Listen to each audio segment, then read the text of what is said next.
welcome back to the BHMS Pathshala of Physiology classes. And today we are going to represent our new topic in physiology, topic wise series. So, without wasting our time, let's get into the video. Let's get started. तो guys आज हम discuss करने जा रहे हैं cytoplasm के बारे में, जो कि हमारा पार्ट होता है सेल का। तो देखते हैं टॉपिक में। तो गाइस जो हमारा साइटोप्लाज्म होता है वो यहाँ पे हमारा एमॉर्फस ट्रांसलुएंस नेचर शो करता है। एमॉर्फस मतलब जिसका कोई भी फिक्स शेप नहीं होता, ना उसका फिक्स साइज होता है। ट्रांसलुएंस मतलब ये ट्रांसपेरेंट नहीं होता, बट इसमें से सारी लाइट रेज पास आउट हो जाती हैं। और एमॉर्फस ट्रांसलुएंस हमारा टू पार्ट्स में डिवाइड करता है। ट्रू सोल शुगर, जिसे हम ट्रू शुगर सॉल्यूशन भी बोलते हैं, अमीनो एसिड्स और न्यूक्लियोटाइड। गाइस न्यूक्लियोटाइड भी होता है, न्यूक्लियोसाइड्स भी होता है, आप लोगों ने 12th में पढ़ा होगा। न्यूक्लियोटाइड वो होता है, एडिशनल पॉइंट है, आप लोग को एक नोट में नोट कर लेना चाहिए कॉपी में। न्यूक्लियोटाइड वो होता है जो हमारी इन्वॉल्व करता है प्रेजेंस और अब्सेंस ऑफ फॉस्फेट ग्रुप की। और न्यूक्लियोसाइड वो होता है जो कि कंटेन करता है अपना नाइट्रोजन बेस को। बट यहाँ पे न्यूक्लियोसाइड की बात नहीं हो रही है, न्यूक्लियोटाइड की बात हो रही है, जो कि सिर्फ इन्वॉल्व करता है प्रेजेंस और अब्सेंस ऑफ फॉस्फेट ग्रुप की। अनदर ये एमॉर्फस ट्रांसलुएंस हमारा अनदर पार्ट में डिवाइड होता है, जो कि होता है हमारा कोलॉइडल पार्ट, उसे हम फैट पार्ट भी बोलते हैं। तो गाइज यहाँ पे आप लोग देख रहे होंगे कि एक मैंने सेल का स्ट्रक्चर दिया है, उसको मैं एक्सप्लेन करने की कोशिश कर रही हूँ कि सबसे बाहर की कवरिंग जो होती है वो हमारी सेल मेम्ब्रेन होती है, और अंदर का जितना भी न्यूक्लियस और सेल मेम्ब्रेन के बीच का जितना भी पार्ट होता है उसे हम साइटोप्लाज्म बोलते हैं, जिसका ना ही कोई शेप होता है फिक्स, ना ही इसका कुछ साइज होता है फिक्स। मतलब ये एक लिक्विड टाइप का पार्ट है। इसको हम ब्रीफली अब डिस्कस करेंगे। और उसके बाद आप लोग को यहाँ पे दिख रहा होगा कि न्यूक्लियस के बीच की कोई मेम्ब्रेन है, उसे हम न्यूक्लियर मेम्ब्रेन बोलते हैं। और यहाँ पे पर्पल कलर का आपको दिख रहा है तो वो हमारा न्यूक्लियस है। सबसे अंदर वाले पार्ट को हम न्यूक्लियस बोलते हैं और बीच वाले पार्ट को हम न्यूक्लियोप्लाज्म बोलते हैं।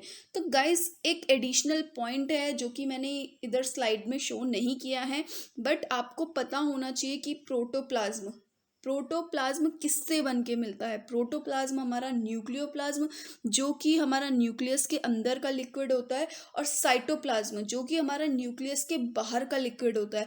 इन दोनों को जब हम ऐड करते हैं उससे हमारा प्रोटोप्लाज्म बनता है। यहाँ पे आप लोग को ये नोट करना है, मैंने स्लाइड में नहीं बताया है।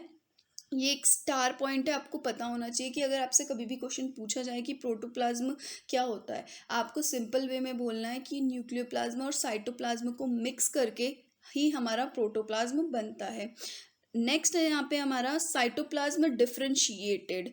मतलब साइटोप्लाज्म हमारा टू पार्ट्स में डिफरेंशिएट करता है, साइटोप्लाज्मिक मैट्रिक्स में और अनदर है हमारा यहाँ पे साइटोप्लाज्मिक स्ट्रक्चर में। साइटोप्लाज्मिक स्ट्रक्चर हमारा फर्दर डिवाइड करता है टू पार्ट्स में, जो कि है हमारा सेल ऑर्गेनल्स और सेल इंक्लूजन्स, जिसको हम अपकमिंग स्लाइड्स में डिस्कस करेंगे। अब हम यहाँ पे डिस्कस कर लेते हैं अपना साइटोप्लाज्मिक मैट्रिक्स।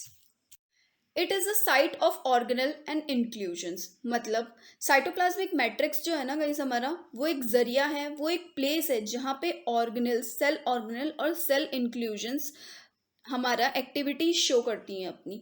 ठीक है, नेक्स्ट पॉइंट है हमारा यहाँ पे, and also the site for metabolic reaction and has enzyme. मतलब ये साइट होती है मेटाबॉलिक रिएक्शन के लिए भी, मतलब ये एक जगह होती है मेटाबॉलिक रिएक्शन के लिए भी, और इनके पास ना एंजाइम्स होते हैं। ठीक है, थर्ड पॉइंट है हमारा यहाँ पे ग्लाइकोलाइसिस। ग्लाइकोलाइसिस मतलब metabolic pathway to convert glucose. मतलब ये एक मेटाबॉलिक पाथवे होता है जहाँ पे हमारा ग्लूकोज कन्वर्ट होता है। ठीक है, फोर्थ पॉइंट है हमारा pseudopodia formation and vesicle formation. Guys video को पहले रोकिए, उसके बाद जाके कमेंट सेक्शन में कमेंट करके बताइए कि सूडोपोडिया फॉर्मेशन और वेसाइकल फॉर्मेशन से आप लोग क्या समझते हैं। ठीक है, मैं बताती हूँ। आई होप आप लोगों ने कमेंट कर दिया होगा। अब मेरी टर्न है बताने की। ठीक है, सूडोपोडिया फॉर्मेशन, इसका सबसे बड़ा एग्जाम्पल है हमारा एमोइबा, जो कि एनिमल सेल का एग्जाम्पल है हमारा। ठीक है, एमोइबा आप सभी लोगों ने पढ़ा भी होगा, उसके बारे में 10th से पढ़ते हुए आ रहे होंगे, इवन उससे भी पहले से पढ़ते हुए आ रहे होंगे। ठीक है, एमोइबा जो होता है वो हमारा उसके अंदर सूडोपोडिया नेचर होता है। मतलब वो सूडोपोडिया को फॉर्म करता है अपनी बॉडी के अंदर। ठीक है, सूडोपोडिया नेचर क्या होता है, मतलब जो भी उसका प्रे, यहाँ से यहाँ पे जो प्रे है ना, प्रे का मतलब प्रेयर वाला प्रे नहीं हो, प्रे मतलब उनका खाना। जो भी उसको प्रे दिखेगा ना, पहले वो उसे ट्रैप करेगा, चारों तरफ से घेरेगा, उसके बाद जाके अमोएबा अपने अंदर इनगल्फ करेगा उसे। खाना ऐसी तो खाएंगे ना पहले, मतलब वो अमोएबा का स्टाइल है। हम लोग किससे खाना खाते हैं, पहले खाना उठाते हैं, उसके बाद अपने मुंह तक मतलब माउथ तक लेके आते हैं, उसके बाद उसे इनगल्फ करते हैं ना अपनी बॉडी में, अंदर इनटेक करते हैं ना। वैसे ही अमोएबा का काम है, पहले अपने प्रे को ट्रैप करेगा, उसके बाद जाके उसे इनगल्फ करेगा। मतलब इसका क्या और क्या क्या इसके फीचर्स होते हैं, इसके फीचर्स होते हैं, ये लोकोमोशन भी शो करता है। ठीक है, लोकोमोशन मतलब चलना, ये चलता भी है, और ये इनगल्फ का भी काम करता है, मतलब ये खाने का भी काम करता है। ठीक है, सूडोपोडिया फॉर्मेशन का तो मैंने आपको एग्जांपल दे दिया और इसका मतलब भी मैंने आपको समझा दिया। नेक्स्ट है यहाँ पे वेसाइकल फॉर्मेशन।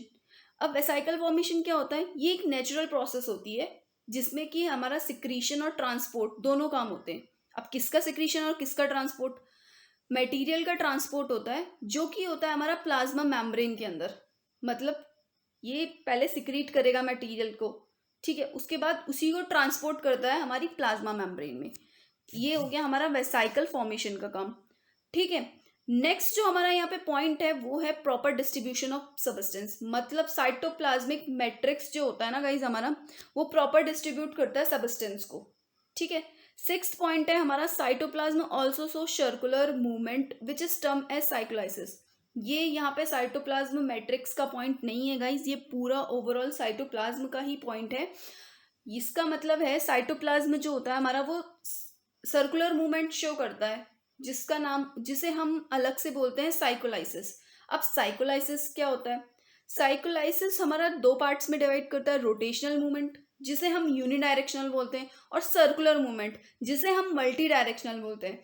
अब रोटेशनल मूवमेंट मतलब कुछ साइकोलाइसिस कुछ साइटोप्लाज्म में, मतलब ये एक वो होती है, डिस्क्रिप्शन होता है जिसमें मतलब हम लोग सेपरेट करते हैं कुछ साइटोप्लाज्म में, कुछ सेल के साइटोप्लाज्म में सिर्फ यूनिडायरेक्शनल होता है काम। ठीक है, और कुछ सेल के साइटोप्लाज्म में मल्टी डायरेक्शनल होता है, मतलब चारों तरफ से जो उसके साइटोप्लाज्म होते हैं ना वो मल्टी डायरेक्शनल शो करते हैं। अब आपको पता ही है, कोई भी कहीं को भी घूम जाता है उसे हम मल्टी डायरेक्शनल बोलते हैं। और यूनिडायरेक्शनल मतलब उनका एक डेकोरम होता है कि वो एक ही डायरेक्शन में घूमेंगे, उसे हम बोलते हैं यूनिडायरेक्शनल। तो गाइस आई होप आप लोग को ये स्लाइड समझ में आ गई होगी। अगर आप लोग को कोई भी डाउट हो रहा है स्लाइड से या फिर इस पूरे टॉपिक से, तो प्लीज़ कमेंट सेक्शन में कमेंट ड्रॉप कीजिए। और हाँ, अगर आप लोग अभी तक वीडियो को देख रहे हैं तो वीडियो को लाइक करना मत भूलिए, चैनल को सब्सक्राइब करना मत भूलिए, और बेल आइकन को दबाना तो बिल्कुल मत भूलिएगा, जिससे कि आपके पास ऐसे टॉपिक्स के नोटिफिकेशन आते रहें और आपका भी बेस क्लियर होता रहे। अरे अरे, कहाँ जा रहे हो अभी, अभी यहीं पे रहना है, साइटोप्लाज्म थोड़ा सा बचा है। तो चलते हैं अपनी नेक्स्ट स्लाइड पे। What is cytoplasm, cytoplasm is a organelles plus other, उसमें कुछ साइटोप्लाज्म में ना कुछ अदर पार्ट्स भी होते हैं, उन्हें हम देख लेते हैं। ऑर्गेनल्स में हमारे क्या क्या आ जाते हैं, माइक्रोकॉन्ड्रिया, lysosomes, endoplasmic reticulum, Golgi apparatus और प्रोक्सिसोम्स। ठीक है, अदर पार्ट में हमारा साइटोप्लाज्म में क्या क्या आ जाता है, इसमें आ जाता है हमारा ribosomes, fat globules, glycogens, secretory vesicles. ठीक है गाइस, अब हम लोग देख लेते हैं यहाँ पे ब्रीफ में कुछ अपना माइटोकॉन्ड्रिया को। जैसे कि आप लोग डायग्राम देख ही रहे होंगे। और माइक्रोकॉन्ड्रिया क्या होता है, it is a power plant provided energy. यहाँ पे गाइज मैंने बिल्कुल बहुत बड़ा बड़ा एक्सप्लेनेशन नहीं दिया है, बिकॉज इतना तो आप लोग को भी पता है, इतना तो आप लोग भी 12th में पढ़ के आए होंगे कि माइक्रोकॉन्ड्रिया, lysosomes, endoplasmic reticulum, Golgi apparatus और प्रोक्सिसोम्स क्या क्या होते हैं, और ribosomes, fat globules, glycogen, secretory vesicles, आप सभी को पता है कि क्या क्या होता है। इसलिए मैं इनका मेजर पॉइंट उठा रही हूँ कि जो इनका वर्क है वही मैं आपको यहाँ पे एक्सप्लेन कर रही हूँ कि माइक्रोकॉन्ड्रिया पावर प्लांट होता है जो कि हमें एनर्जी प्रोवाइड करता है।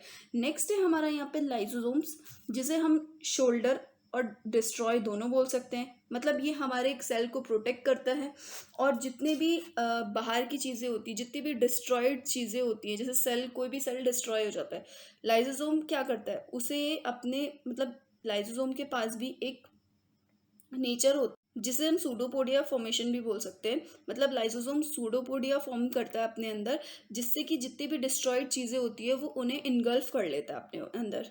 ठीक है, नेक्स्ट है हमारा एंडोसोम्स, जिसे हम डिलीवरी गाय भी बोल सकते हैं। मतलब इसका काम क्या होता है, ये पैकेजिंग स्टफ को डिलीवर करने का काम करता है। ठीक है। फोर्थ है हमारा एंडोप्लाज्मिक रेटिकुलम, जो कि हमारा डिवाइड होता है टू पार्ट्स में। आप सभी को पता होगा, RER जिसे हम रफ एंडोप्लाज्मिक रेटिकुलम बोलते हैं, और SER जिसे हम स्मूथ एंडोप्लाज्मिक रेटिकुलम बोलते हैं। तो RER का काम क्या होता है, ये ट्रांसलेटर का काम करता है, जिसका काम होता है, इसका काम होता है प्रोटीन को ट्रांसलेट करने का और सिक्रीट करने का, मतलब translate protein for secretion.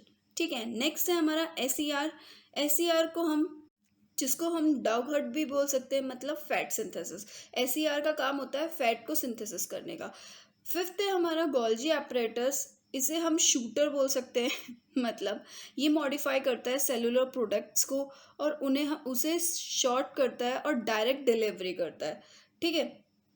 Next है हमारा प्रोक्सीजोम्स, जिसे हम जिम ट्रेनर बोल सकते हैं। जिम ट्रेनर कैसे, डिस्ट्रॉय फैट, मतलब जिम ट्रेनर के पास पावर होती है ना, मतलब वो कितना ही वेट उठा लेता है जिम ट्रेनर, वैसे ही प्रोक्सीजोम्स के पास पावर होती है, वो किसी भी फैट को डिस्ट्रॉय कर सकता है, उसे ब्रेक कर सकता है।